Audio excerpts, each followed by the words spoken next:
And concussions aren't limited to pro or college sports. In 2008, Portsmouth High School student athlete Dylan Mello suffered 3 concussions over 10 months. His first in hockey. The kid hit my head like this, and it was going at full speed, so I kind of whiplashed back. So after that, I felt very foggy and in a mental haze. Then 2 more while playing soccer. He struck me in the side of the head with the cast. Dylan no longer plays sports and says even now, more than 2 years removed from his last concussion, there are still lingering effects. It's something that you can't really shake because it's always there.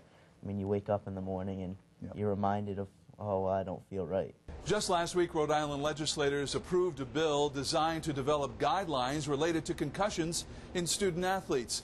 The bill encourages safety and education on all things related to head injuries. And the group that regulates high school sports, the Rhode Island Interscholastic League, endorses the measure. It's a big problem. I think, number one, because I think coaches find it difficult to recognize.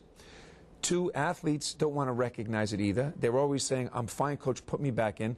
The bill is expected to be signed into law this week. It requires coaches and trainers to complete a training course about concussions and brain injuries. And student athletes who suffer concussions or head injuries must be cleared by a doctor before they can return to play. Another tool touted to take the guesswork out of concussion management is IMPACT, a research-based computer test.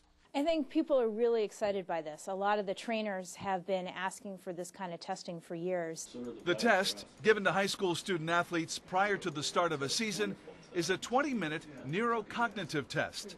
I think this is a tool along with a history and physical. I think it helps because it's an objective number, and people like objective numbers. I mean, so you can say to a kid, look, preseason you were scoring 80%, now you're scoring 60%. You can't play even though you're telling me you feel fine. The test, which costs schools $2 per student, is already being implemented in some Rhode Island high schools, starting with the riskiest sports. Football is by far and away number 1. Ice hockey is a close second, and actually cheerleading is up there as well. Girls fall off the top of the pyramid, sustain a concussion.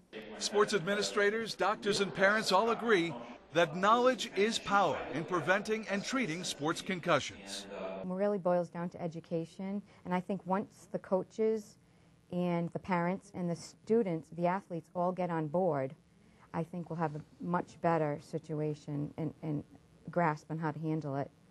Frank Carpano, NBC 10 Sports.